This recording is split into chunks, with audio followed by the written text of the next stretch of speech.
Romains chapitre 3, du verset 9 à 18. Quoi donc? Sommes-nous plus excellents? Nullement.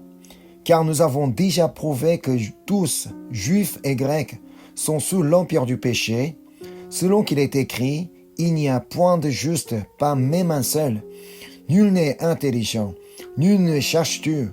Tous se sont égarés, tous se sont pervertis.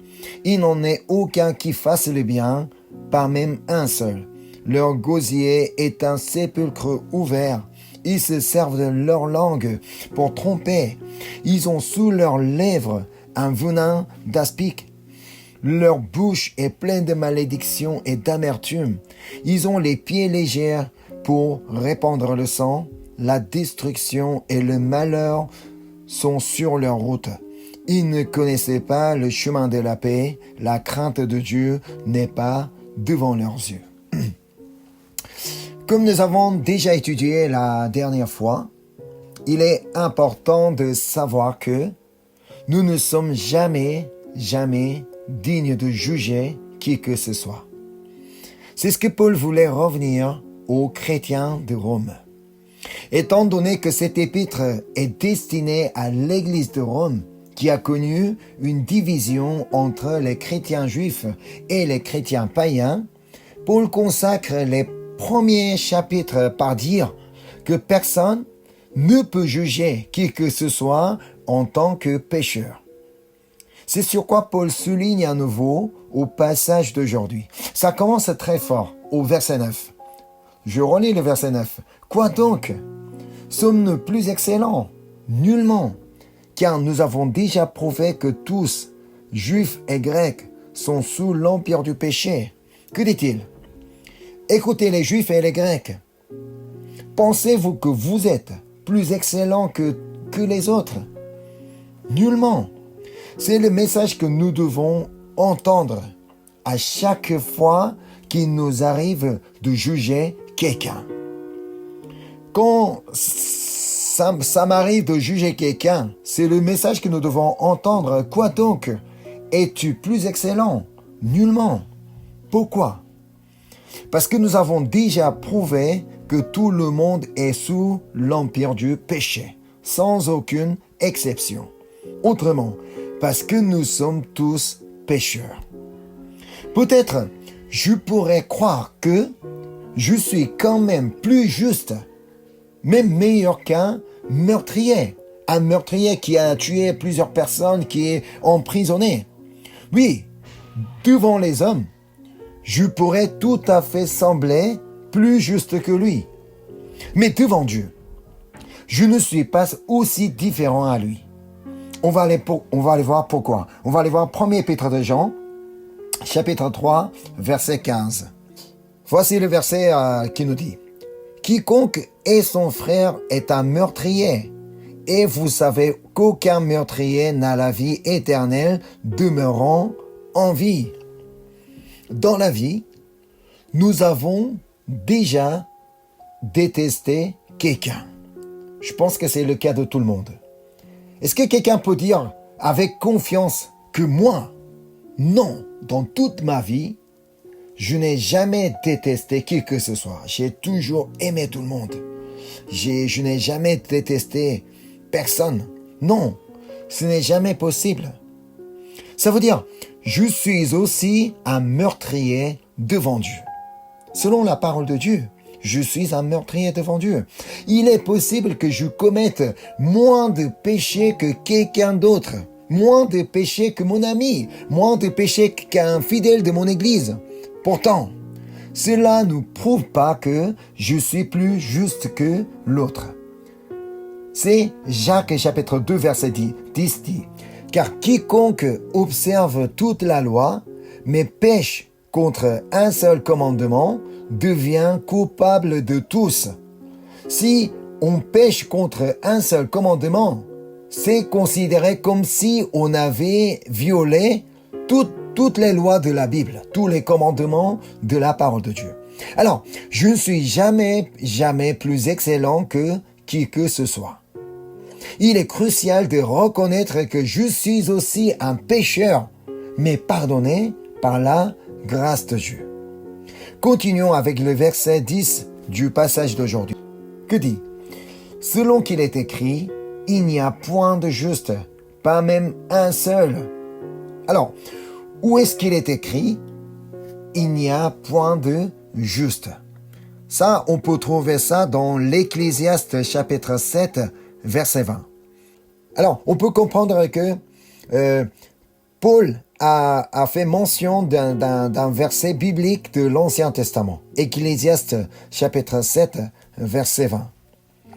Je lis. Non, il n'y a sur la terre point d'homme juste qui fasse le bien et qui ne pêche jamais. Ça veut dire, nous sommes tous concernés. Depuis notre naissance, nous n'avons jamais cessé de pécher. Peut-être certains ne peuvent pas admettre ce qu'on dit ici. Ah ben non, mais depuis que je suis tout petit, j'ai toujours été quelqu'un de bien. Je respectais bien les autres, même j'écoutais bien mes parents. Mais je respecte la loi, je n'ai jamais violé la loi civile, je n'ai rien fait de mal aux autres. Peut-être certains pourraient dire ça. Mais écoutez donc ce que dit la Bible. On revient au passage d'aujourd'hui, dans l'Épître aux Romains, chapitre 3, versets 11 et 12. Nul n'est intelligent, nul ne cherche Dieu. Tous sont égarés, tous sont pervertis.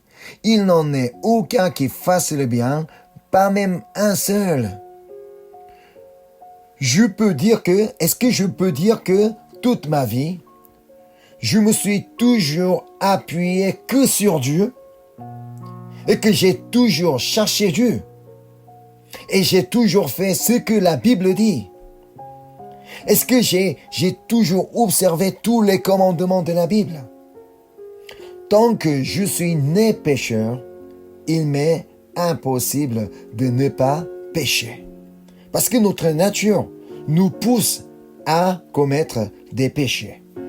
Surtout, on aurait commis beaucoup de péchés avec nos paroles. Même si on n'admet pas, même si on ne reconnaît pas, on a sans doute péché avec nos paroles. C'est ce que dit la suite du passage. Donc je lis du verset 13 et 14 du passage d'aujourd'hui. Leur gosier est un sépulcre ouvert. Ils se servent de leur langue pour tromper. Ils ont sur leurs lèvres un venin d'aspic. Leur bouche est pleine de malédictions et d'amertume. Est-ce que vous avez passé toute votre vie à bénir les autres? Est-ce que vous avez toujours dit que de bonnes choses à quelqu'un d'autre? Est-ce que vous avez toujours encouragé quelqu'un d'autre? Et que vous n'avez jamais menti, vous n'avez jamais dit quelque chose de mauvais? Vous êtes sûr que vous avez observé cette parole d'Éphésiens chapitre 4, verset 29. Qu'il ne sorte de votre bouche aucune parole mauvaise, mais s'il y a eu quelques bonnes paroles qui servent à l'édification et communiquent une grâce à ceux qui l'entendent. Est-ce que c'est votre cas? Vous avez toujours dit que de bonnes paroles qui servent à l'édification et communiquent une grâce à ceux qui l'entendent.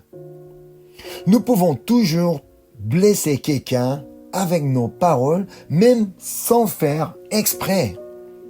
Même si on n'avait aucune intention de faire mal avec nos paroles, ça peut arriver. Même si je n'avais aucune mauvaise intention, mais ça peut toujours blesser quelqu'un. Parce que nous sommes pécheurs. Un pécheur ne peut pas forcément dire que de bonnes paroles. Un pécheur ne peut pas toujours dire de bonnes paroles qui servent à l'édification. C'est la raison pour laquelle David a prié ainsi. On va aller voir comment David a prié. Psaume 141, verset 3. Éternel, mets une garde à ma bouche. Veille sur la porte de mes lèvres. Ça doit être la prière de tous les pécheurs, mais encore tous les chrétiens. Tant que l'Éternel ne mette pas une garde à ma bouche, sans qu'il ne veille sur la porte de mes lèvres, je risque de blesser quelqu'un avec mes paroles. Je risque de maudire quelqu'un. Je risque d'insulter quelqu'un. Parce que je suis un pécheur. Et encore, est-ce que je peux dire que partout où je suis, avec toute personne que je rencontre, que j'ai procuré la paix? Autrement, est-ce que je leur ai laissé et répandu la bonne odeur de Christ? On va aller voir 2 Corinthiens, chapitre 2, verset 15. Nous sommes, en effet, pour Dieu la bonne odeur de Christ, parmi ceux qui sont sauvés et parmi ceux qui périssent. Ça veut dire, Dieu veut que nous soyons la bonne odeur de Christ aux chrétiens ainsi qu'aux non-chrétiens que nous rencontrons dans notre vie. La personne qui met du parfum laisse un sillage de son odeur là où elle passe. D'après son passage, on peut sentir son parfum. Alors moi, qu'est-ce que je laisse d'après mon passage? Qu'est-ce que je laisse aux autres d'après mon passage? Est-ce que je leur laisse la paix, la joie, le bonheur, la bénédiction, l'encouragement, le réconfort dans leur cœur? Que les gens disent « Oh mais à chaque fois quand je le rencontre, il me donne beaucoup de courage, il m'encourage beaucoup, il me soulage beaucoup, ça fait vraiment bien de le rencontrer. Ah, je suis très heureux de le voir chaque jour. » Ou bien, est-ce que je leur laisse la tristesse, la colère, l'inquiétude, la déception, la blessure? Que quelqu'un d'autre me dit que à chaque fois quand je le vois, je me sens très mal. À chaque fois quand je le vois, je me sens malheureux, je suis triste. Ça me fait pas bien. En tant que pécheur, il n'est pas facile de laisser que de bonnes choses derrière nous. C'est ce que dit la suite du passage d'aujourd'hui. Alors, on revient au passage d'aujourd'hui, l'Épître aux Romains, chapitre 3, du verset 15 à 17. Je lis du verset 15 à 17. « Ils ont les pieds légers pour répandre le sang, la destruction et le malheur sont sur leur route. Ils ne connaissent pas le chemin de la paix. » Il est possible de penser que c'est un peu exagéré, quand même. Répandre le sang, la destruction et le malheur. Oh mais non, je n'ai pas connu ça dans ma vie. Vous pensez que ceux qui sont dans les prisons étaient méchants depuis leur naissance. Mais nous, on juge très facilement les criminels. Non, il faut pas faire ça. Les dictateurs, les chefs qui ont déclenché la guerre. Comme s'ils ont toujours été comme ça. Oui, ce n'est pas faux, puisqu'ils sont tous nés pécheurs. Mais nous ne sommes pas différents. Alors, nous ne sommes pas dignes de juger qui que ce soit. Nous ne sommes pas dignes de pointer le doigt à qui que ce soit. C'est sur quoi Paul voulait revenir aux chrétiens de Rome. Écoutez bien. La Bible dit clairement qu'il n'y ait point de juste, pas même un seul. Est-ce que vous avez toujours été bon devant Dieu? Vous vous êtes toujours appuyé que sur Dieu. Vos paroles ont toujours été bonnes, servant à l'édification et communiquant une grâce à ceux qui l'entendent. Vous avez toujours procuré la paix avec tout le monde. Vous avez été une odeur de Christ à toute personne que vous rencontrez. Si ce n'est pas le cas, pourquoi vous jugez-vous les autres? Et encore, la crainte de Dieu était-il toujours devant vos yeux? Lisons la suite du passage d'aujourd'hui. Le verset 18. La crainte de Dieu n'est pas devant leurs yeux. Si jamais la crainte de Dieu était devant leurs yeux, les chrétiens juifs et les païens, ils n'auraient jamais jugé les uns des autres. Parce qu'ils n'avaient pas de crainte de Dieu qui se mettaient à juger les autres et qu'il y avait la division dans l'Église. Mais comme ils ignoraient qu'ils étaient pécheurs, qu'ils pouvaient juger les autres sans crainte de Dieu. C'est ce que Paul a dit au chapitre précédent. On va le voir au chapitre 2 du verset 1 à 3. « Ô homme, qui que tu sois, toi qui juges, tu es donc inexcusable, car en jugeant les autres, tu te condamnes toi-même, puisque toi qui juges, tu fais les mêmes choses. Nous savons en effet que le jugement de Dieu contre ceux qui commettent de telles choses est selon la vérité. Et penses-tu, ô homme, qui juge ceux qui commettent de telles choses et qui les fait, que tu échapperas au jugement de Dieu? Ainsi, Paul met l'accent sur le fait que personne ne peut éviter le jugement de Dieu, car Dieu est juste. Dieu est juste, donc il ne peut tolérer ceux qui sont injustes. Mais malheureusement, comme dit le passage d'aujourd'hui, il n'y a point de juste, pas même un seul. Il n'en est aucun qui fasse le bien, pas même un seul. Cependant, Paul dit qu'il s'est passé quelque chose d'extraordinaire pour ceux qui croient en Jésus-Christ. C'est ce qu'il dit à la suite du passage d'aujourd'hui. On revient au chapitre 3, je lis du verset 21 à 24. Mais maintenant, c'est vrai, nous sommes tous injustes, nous sommes tous pécheurs, mais maintenant, sans la loi est manifestée la justice de Dieu, à laquelle rendent témoignage la loi et les prophètes. Justice de Dieu par la foi en Jésus-Christ pour ceux qui croient. Il n'y a point de distinction, qui que ce soit juif ou grec, car tous ont péché et sont privés de la gloire de Dieu. Et ils sont gratuitement justifiés par sa grâce, par le moyen de la rédemption qui est en Jésus-Christ. Qui sont gratuitement justifiés par sa grâce? Les chrétiens juifs et les chrétiens païens, ainsi que tous ceux qui croient en Jésus-Christ. Sans Jésus-Christ, on n'avait aucun espoir, aucune espérance. Pas moyen d'être justifié. Mais tout le monde est justifié par sa grâce, par le moyen de la rédemption qui est en Jésus-Christ. Il n'y a pas d'autre moyen que Jésus-Christ. On ne peut pas être justifié par une autre voie, par un autre moyen. Il n'y en a pas, ça n'existe pas. Je lis la suite du verset 25 à 26. C'est lui que Dieu a destiné par son sang à être pour ceux qui croient victime propitiatoire, afin de montrer sa justice, parce qu'il avait laissé impunis les péchés commis auparavant, au temps de sa patience, afin, dis-je, de montrer sa justice dans le temps présent, de manière à être juste juste tout en justifiant celui qui a la foi en Jésus-Christ. C'est ce qu'on appelle la grâce de Dieu. Puisque nous sommes tous justifiés en Jésus-Christ.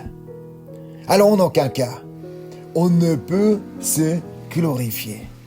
Ce n'est pas parce que j'ai fait quelque chose de bien que je suis justifié. C'est ce qu'il dit au verset 27.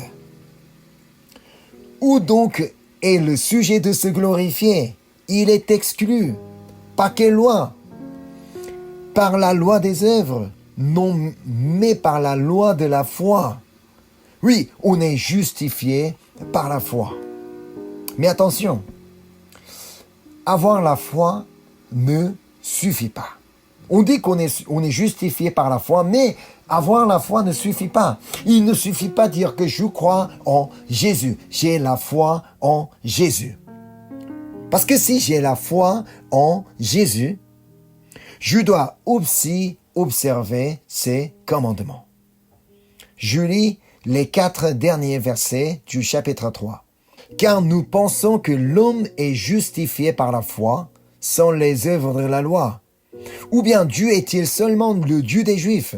Ne l'est-il pas aussi des païens? Oui, il est aussi des païens, qu'il y a un seul Dieu qui justifiera par la foi les incirconcis et par la foi les incirconcis. Anéantissons-nous donc la loi par la foi? Loin de là, au contraire, nous confirmons la loi. Ce n'est pas parce que nous avons la foi que nous n'avons plus besoin de la loi.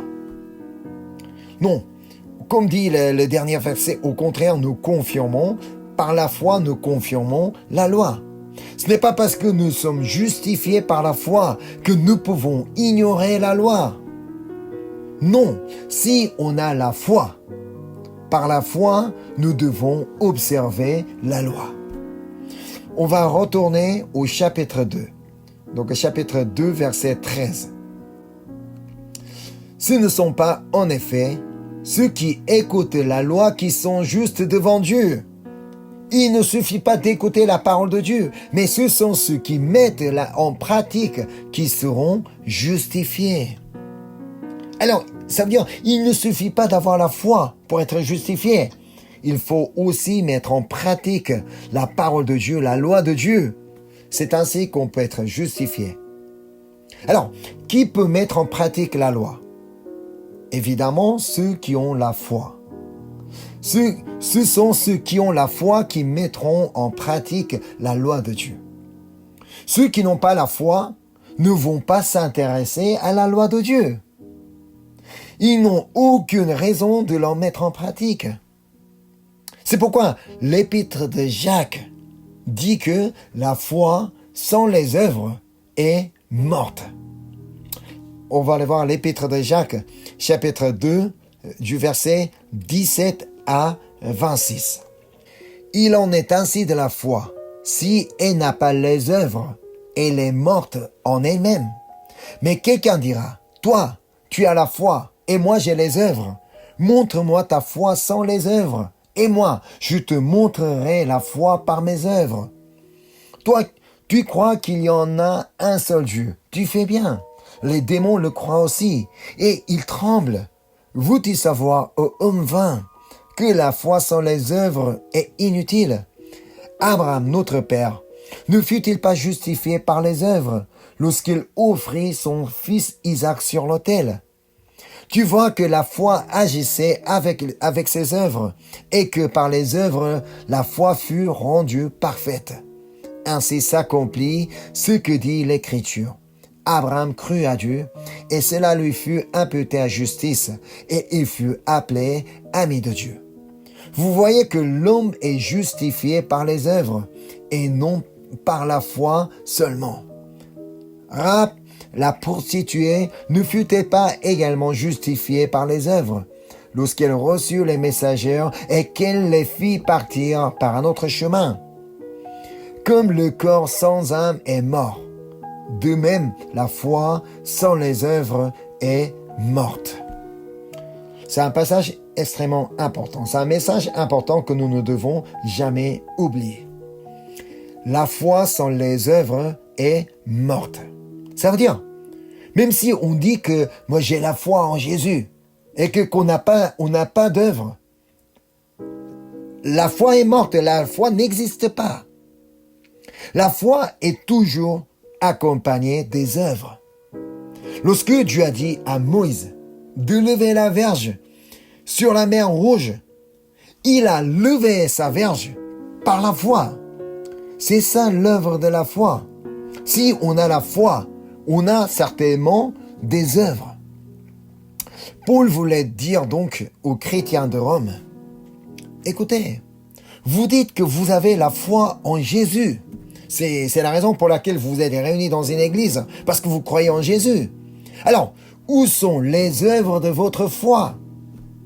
Jugez les uns des autres et l'œuvre de votre foi. C'est ça la preuve de votre foi. Si donc vous êtes gratuitement justifiés par la grâce de Dieu, par le moyen de la rédemption qui est en Jésus-Christ, à votre tour d'aller aimer et accepter tels qu'ils sont avec l'amour de Dieu. avec l'amour que vous avez reçu, la grâce que vous avez reçue. Tant qu'on est en train de juger quelqu'un, on ne peut pas dire que on est justifié. Parce que là, je continue à commettre des péchés. En commettant des péchés, est-ce que je peux vraiment dire que « Oh non, mais je suis déjà justifié, alors ça va ». Non. Puisque je ne mets pas en pratique le commandement de Dieu qui nous dit d'aimer nos prochains comme nous-mêmes. Rappelons toujours ce que Jésus a payé pour nous justifier. Jésus a payé le prix pour nous justifier. La souffrance qu'il a dû endurer, l'outrage qu'il a dû supporter, la trahison qu'il a dû surmonter. Et encore beaucoup d'autres. On va aller voir Ésaïe chapitre 53, verset 5. Voici ce que Jésus a subi pour nous. Mais il était blessé pour nos péchés, brisé pour nos iniquités. Le châtiment qui nous donne la paix est tombé sur lui, et par ses meurtrissures que nous sommes guéris. Comme Jésus a payé le prix pour nous justifier, nous devons vivre une vie digne de ce prix. Digne de ce prix qui a été payé par Jésus. C'est le message que Paul a voulu transmettre aux chrétiens de Rome. Mais non, est-ce qu'on peut dire que « Oh non, mais il a payé le prix quand même, mais moi je ne peux pas, lui, je ne peux pas l'accepter, je ne peux pas l'aimer, je ne peux pas le pardonner. Alors est-ce que j'ai vraiment le droit de continuer à juger qui que ce soit ?» Que ce soit juif ou grec, il devait mener une vie digne du prix que Jésus a payé. Quel était le prix? C'était sa vie. Il a donné sa vie pour nous justifier. Avant tout, ne pas juger les uns des autres afin de ne pas diviser l'Église du Seigneur. Parce que la division de l'Église de Rome a commencé à partir du moment où ces chrétiens ont commencé à juger. Les chrétiens juifs, ils ont jugé les chrétiens païens. Les chrétiens païens, ils ont jugé les chrétiens juifs. C'est à partir de ce moment-là, la division a commencé dans l'Église. La scission a lieu dans cette Église. C'est aussi le message que Dieu donne à chacun de nous. Et voici le message que Dieu nous donne afin que nous puissions conserver l'unité de l'esprit sans juger ni condamner les autres. On va aller voir Éphésiens chapitre 4 du verset 1 à 6. C'est un passage que nous devrions garder afin de ne pas juger, afin de ne pas condamner quelqu'un d'autre. Je lis. « Je vous exhorte donc, moi le prisonnier dans le Seigneur, à marcher d'une manière digne de la vocation qui vous a été adressée, en toute humilité et douceur, avec patience, vous supportant les uns les autres avec charité, vous efforçant de conserver l'unité de l'esprit par le lien de la paix. Il y a un seul corps et un seul esprit, comme aussi vous avez été appelés à une seule espérance par votre vocation. Il y a un seul Seigneur, une seule foi, un seul baptême, un seul Dieu et Père de tous, qui est au-dessus de tous, parmi tous et en tous. » Amen. Nous sommes tous des pécheurs et toute personne que nous rencontrons dans notre vie sont aussi des pécheurs. En plus, les fidèles de mon Église sont également pécheurs. Personne n'est juste. Personne n'est parfait. Toutes les personnes que je rencontre dans ma vie sont pécheurs. Même les chrétiens que je croise le dimanche à l'église, ils sont aussi pécheurs. Avec la nature de pécheur, il est quasiment impossible de conserver l'unité d'esprit. Parce que ça nous pousse à juger. Parce qu'on voit leurs iniquités. Parce qu'on voit leurs péchés. on voit qu'ils sont pas corrects. Ils sont pas des bons chrétiens. Parce que c'est pourquoi donc que ça nous arrive de juger. Non, mais lui, pourquoi il est chrétien, mais pourquoi il parle comme ça, il agit comme ça. Ça nous arrive. Mais sachons que, comme je suis pécheur, ils sont aussi pécheurs. Donc n'oublions pas avant tout que je suis pécheur. Et par quelle grâce que je suis pardonné, justifié et sauvé. Je ne sais pas quelqu'un qui est digne de ce pardon, de cette justification, de ce salut. Mais Dieu m'a sauvé, Dieu m'a pardonné, Dieu m'a justifié. Alors Dieu peut aussi pardonner, justifier et sauver la personne que je suis en train de juger. Ce n'est pas à moi de juger qui que ce soit, c'est Dieu. Il faudra laisser dans la main du Seigneur, même si ces personnes me paraissent vraiment pas bon. Mais il faudra laisser le jugement dans la main du Seigneur. Ce n'est pas à moi de prendre sa place pour être juge. Parce que Dieu veut que nous menions une vie digne de son pardon, sa justification et son salut. Avant tout, c'est ce que Dieu attend de moi. Avant d'aller regarder comment agissent d'autres chrétiens, d'autres croyants, non. Avant tout, Dieu veut que nous nous examinions nous-mêmes, notre vie. Est-ce que je mène une vie digne de son pardon, de sa justification et son salut? Nous-mêmes, c'est vrai, ce serait difficile, voire même impossible. Alors, continuons à prier. C'est pourquoi, c'est la raison pour laquelle nous devons prier sans cesse, comme dit 1 Thessaloniciens. Ce n'est pas pour rien qu'on a dit prier sans cesse.